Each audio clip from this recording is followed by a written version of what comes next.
Anybody? I don't have slight idea.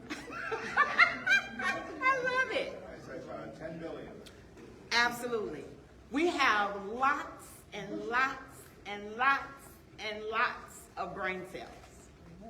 So my next question, how many of them are we actually using?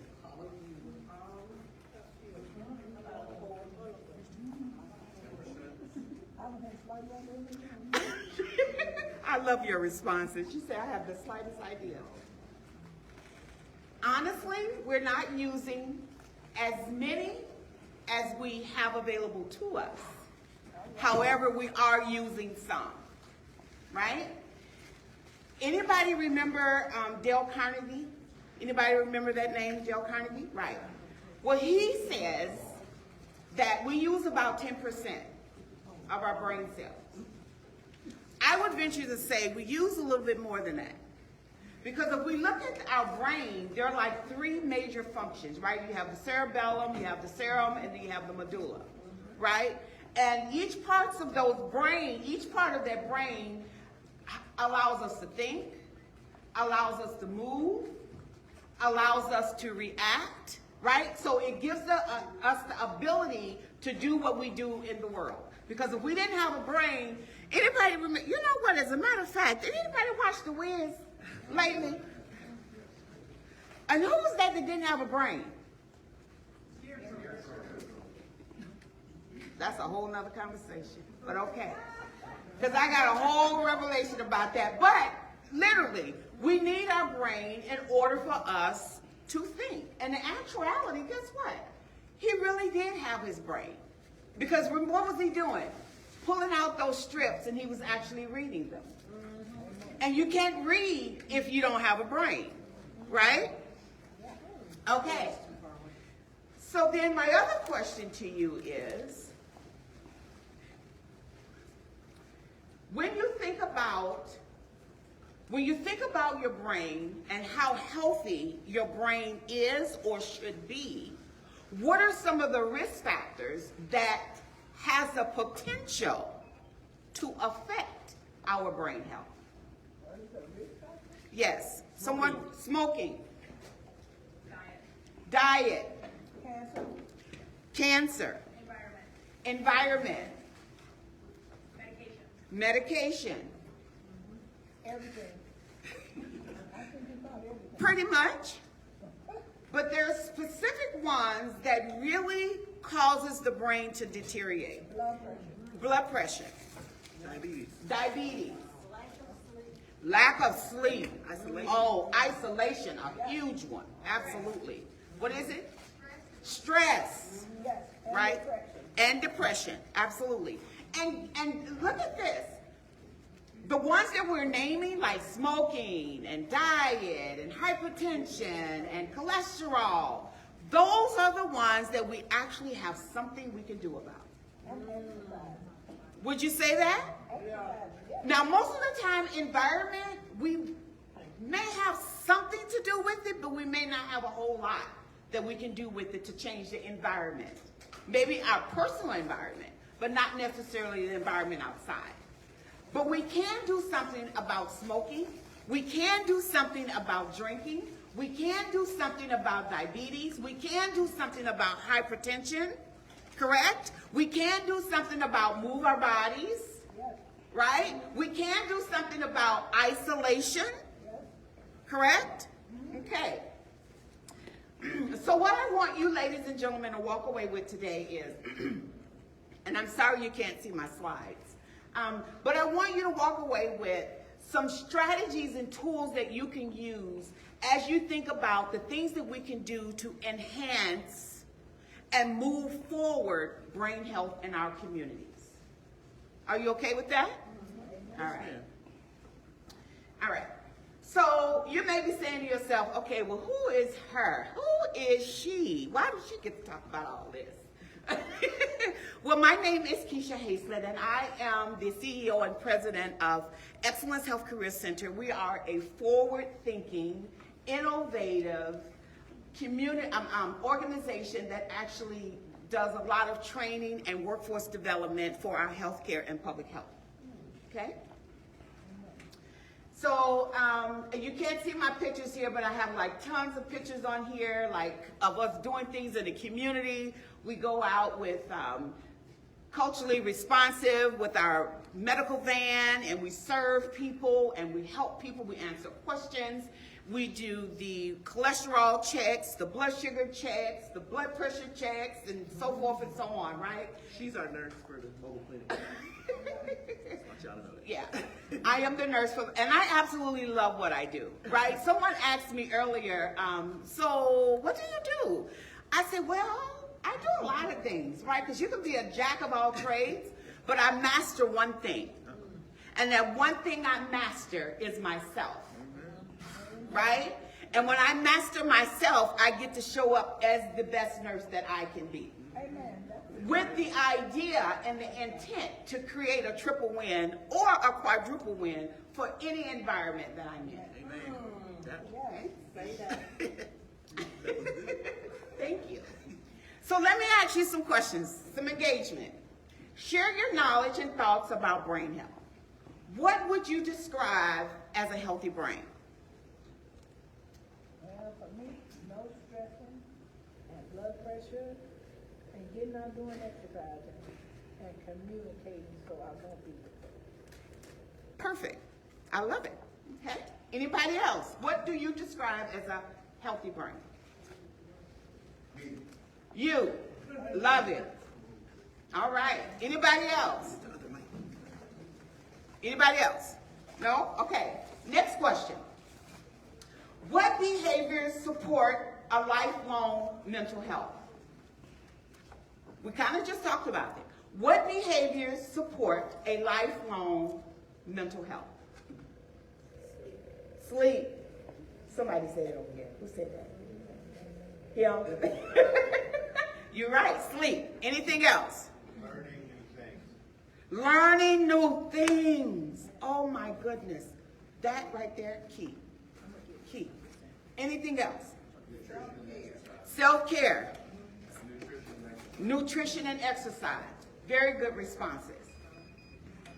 What behaviors would diminish good long-term mental health? So what things do we actually do to ourselves, or people may do to us, that will decrease our mental health, which in turn affect our brain health?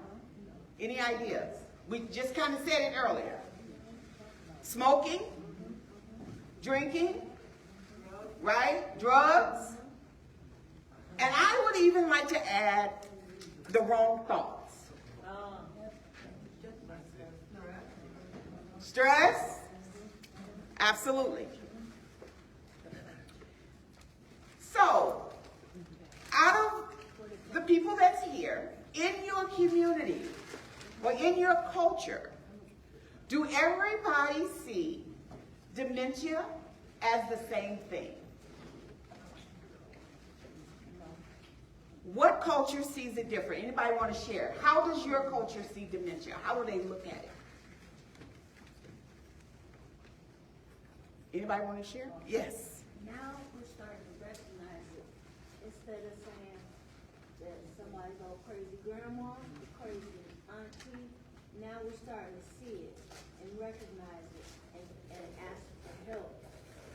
I love it. My generation is starting to ask for help because we understand what's going on now. And instead of previous generations who just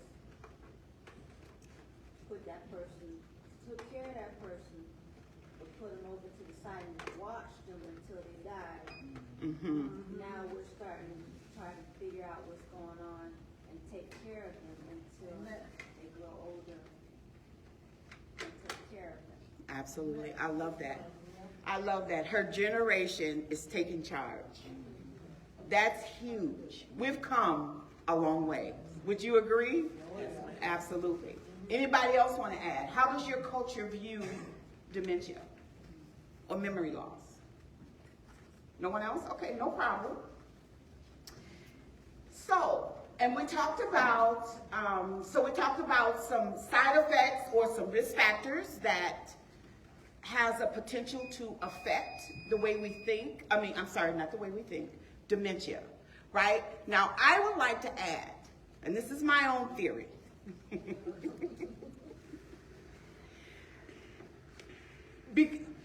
Once we learn that our loved ones are having memory loss, or they're forgetting things, or they even notice that they're not remembering, and then they try to cover it up, right? Like, no, I didn't do that, or whatever the case is. Anybody ever seen the movie Hello, My Name is Alice? Yes, I have. It was a good movie. Very good movie. And if you ever get a chance to watch it, watch it. She was actually a very prominent educator in her community. And she taught at colleges all over the world. And all of a sudden, she started to lose her memory.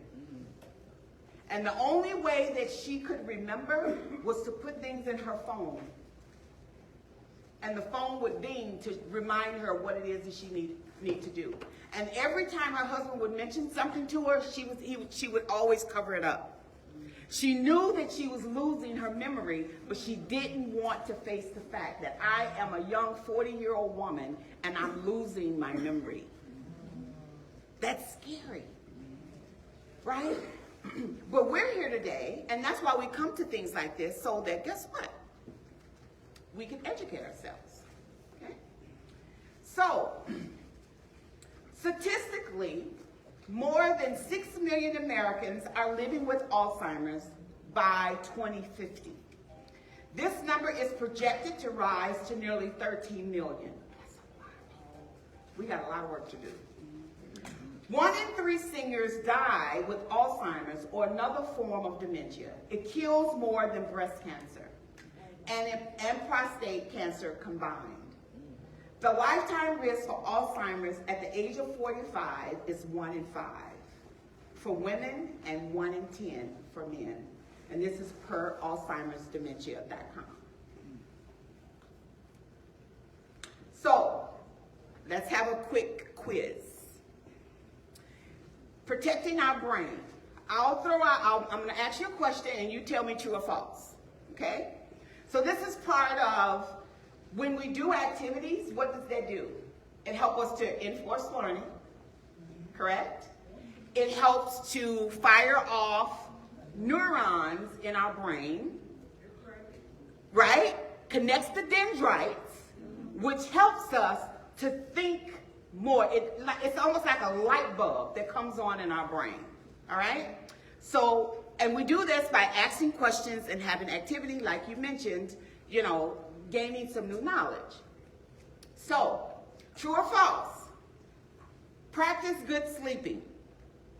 True. True or false? Drink alcohol and smoke as much cigarettes as you like.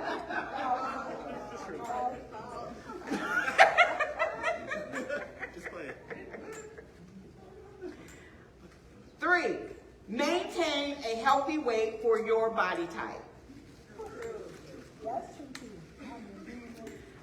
Stop taking medications once you start to feel better. Absolutely. And how often do we have persons, sometimes our loved ones, I feel better, so they stop taking them, right? 5th question. Exercise only with friends.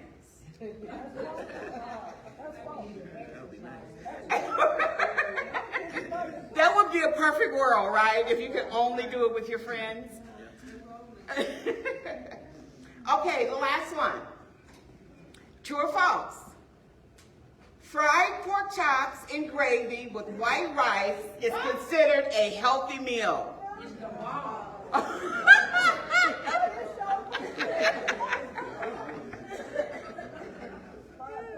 Right? Once in a while. Now, I'm not saying you can't have it. I'm not saying that at all. I'm just saying don't have it every day. Okay? Please, moderation. So when we talk about maintaining a healthy brain, think of your brain like a free-flowing river. We have veins, right, which carries the deoxygenated blood, except for the pulmonary system. And then we have arteries, which carries the oxygenated blood, throughout our bodies. So literally, when you think of your heart, because your heart feeds every part of your system. So when you think about brain health and enhancing brain health, I also want you to think heart. Because if our heart is not healthy, our brain will not get the nutrients it needs for us to keep moving. Right? So when we talk about hypertension and cholesterol, all of those things have an effect on our blood supply. Smoking. You know, sometimes we don't even think about how much smoking and drinking affects our blood system. Right? So your heart is your center. And out of this center, you have 4 chambers that feed your complete body. All right? Veins do what? What do veins do? They're deoxygenated, right? So your veins usually have the old blood. And then your arteries have the good blood with all the oxygen in it. Okay? All right. So movement and nutrition helps the body, helps the blood flow to the channels to keep your blood supply open. Now, I mean, and we can talk about this next time, but when you think about your heart, if it has, it's almost like it has 4 doors, right? Because it has 4 chambers. Doors that let stuff go out, it's shut, and you can't go back the other way, and then other doors let stuff in, it closed, and you can't go back the other way. Okay? All right. Next thing, okay, we talked about the risk factors. So we said age, genetics. Did anybody say genetics? No? Okay, genetics. High cholesterol, diabetes, high blood pressure, obesity, poor diet, high alcohol consumption. I'm not saying you can't have it, right? Everybody maybe like a little glass of wine every now and then, but don't drink the whole bottle every day. Also, low levels of cognitive engagement, which he mentioned, right? So when there's no engagement, when there's nothing you're learning, your brain cells literally die. It's almost, you ever seen a tree when the seasons change and you look at a tree and the branches look lifeless? That's actually what your brain and dendrites look like when you don't use them. And when you go and just initiate something new, a new thought, a new activity, a new whatever, guess what? It fires off.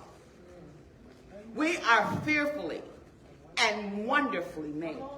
And we have the power to regenerate ourselves. And we do it well. We do that by what? Coming to things like this, right?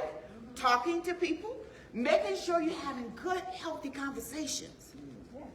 Don't sit by yourself when the doctor has given you a diagnosis that you're losing your memory, and all of a sudden you shut yourself out in your house, you pull the curtains, you disconnect from the world, and you start this conversation with yourself and your inner self.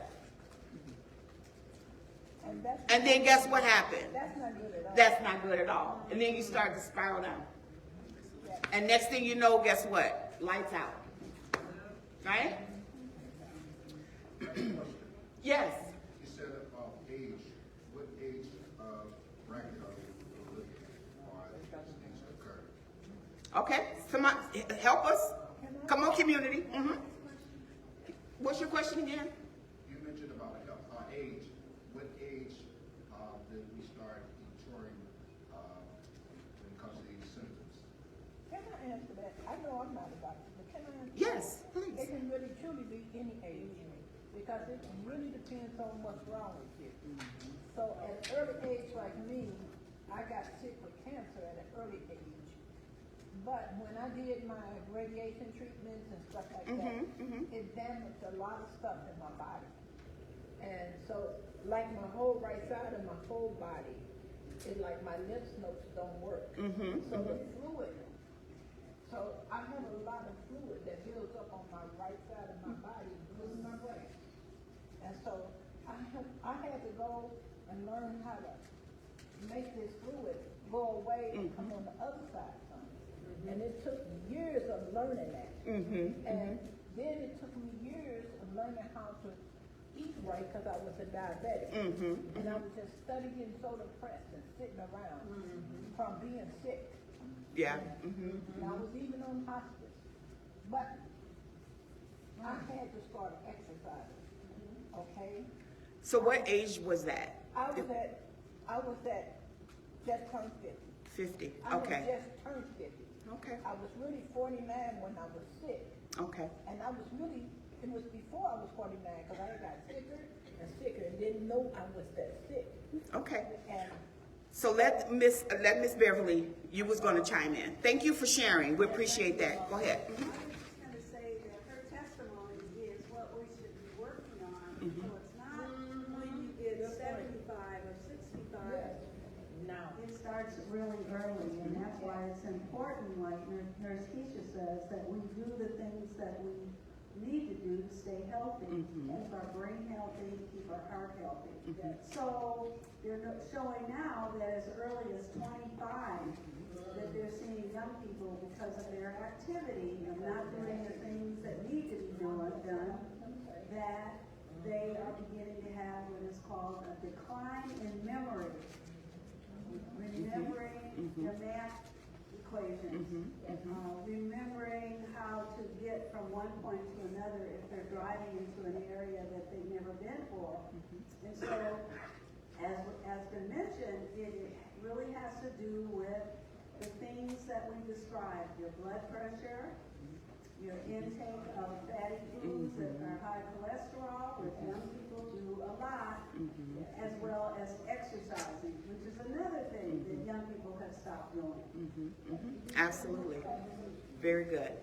Okay, I just want to say, like, the population we serve, we see people with dementia daily, and these numbers have, well, the early onset has increased because of the risk factors not being addressed. So we're seeing people at age 50 diagnosed with dementia. So those risk factors are very important. Very important. Very important. I have 3 minutes. Yes, ma'am. Does like cell phone usage contribute to us not being able to remember because everything's in our phone. Even when we're going somewhere, we just put the GPS in and go follow that. I agree. I agree. And I would even, I'm not, and I don't know really the statistics around that, but I would even say, because even myself, I'm directionally challenged, right? So for me to keep my brain firing, sometimes I don't even use the GPS. I, just try to map it the old way we used to do it before we even had all of this. I get lost, but, eventually I get there.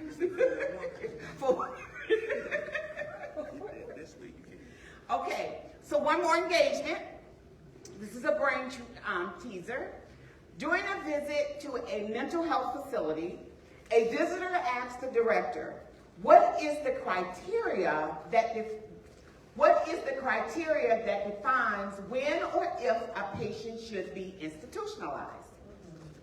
Well, said the director, we fill up a bathtub. Then we offer a teaspoon, a teacup, and a bucket to the patient and ask the patient to empty the bathtub. Okay, here's your test. All right, so y'all got that. Do I need to read it again? You got it. All right, so here's your test. Would you use the spoon, the teacup, or the bucket? Oh, I understand, said the visitor. A normal person would choose the bucket as it is larger than the spoon. What was the director's response?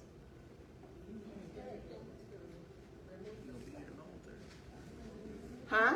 What did you say? That's your answer. That's your answer. The answer is no, answered the director. A normal person would pull the plug. Very good. So these are some things that you can actually do with each other. These are some things that you can do with the people that you're sitting in front of. If you're intaking someone, begin to see what it is that brings enjoyment for them, that will bring them closer to you, right? And you all can have some dialogue, some teasers, do some puzzles, some coloring, whatever it may be, so that you again begin to fire off your brain. Because so as a man thinketh and doeth, so is he. Okay? All right, and I don't have time for the last one, but we was actually going to do a dance together, but we ran out of time. Because that's another part of, again, using our brain, right? We was actually going to learn how to do the electric slide. Anybody remember the electric slide? Let's do it. Okay, she said let's do it. All right. We're gonna turn the music. All right, let's go. Okay, we gotta stand up though in the middle of the floor.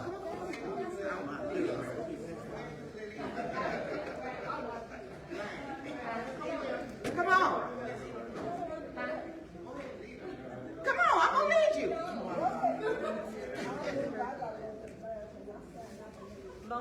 Come on. Too much information. That's okay, girl. Put us on Facebook. Y'all ready?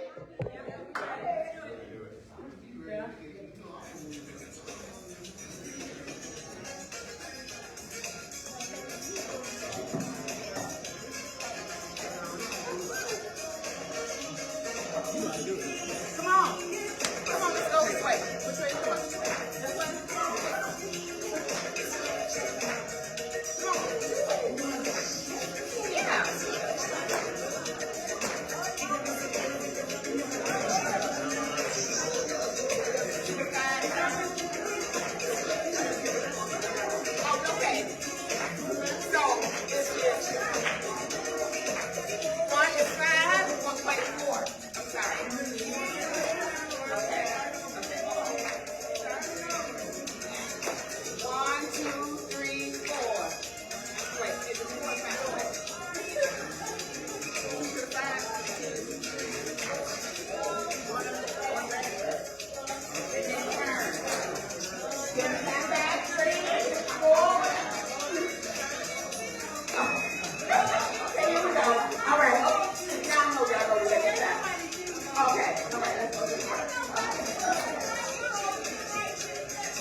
I love it.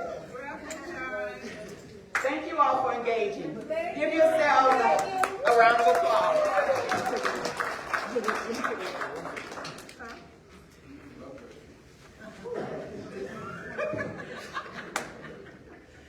We're gonna do the raffle and then we cut food.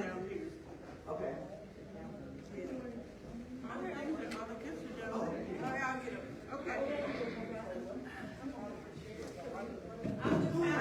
Have 4 passports. If anyone did not turn it in, let me know.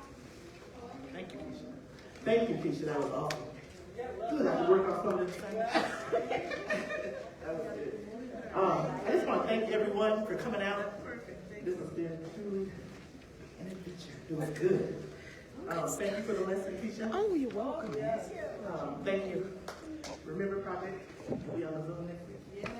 And thank you for all the vendors that came out. Thank you to all the community members that came out. We really appreciate it. We're going to be doing this every quarter. So please join us. I wanted to thank my project manager. She pulled this together.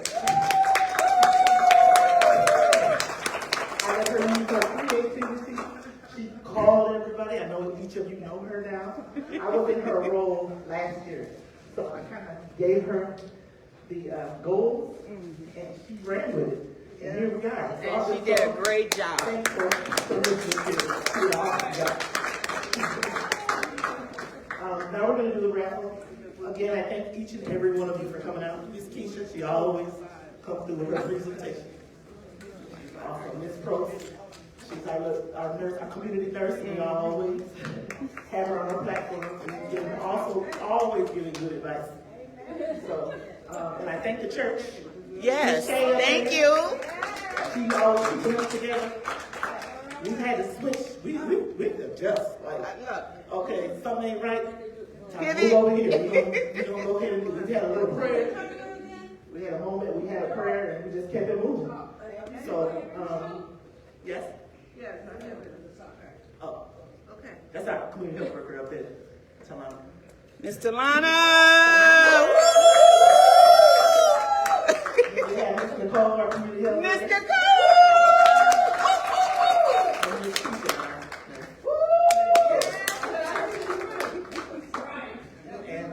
And Miss Tuesday?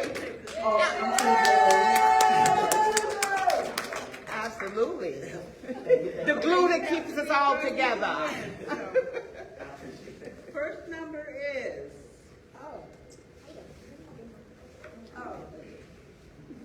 I'm gonna read the last three. 942. Oh, right here. This Janice. Ms. Hamilton? You want to pick one for her? That's good. Okay, next one is 943. 943. Nobody? No. Mr. Humber, what you got over there? 943.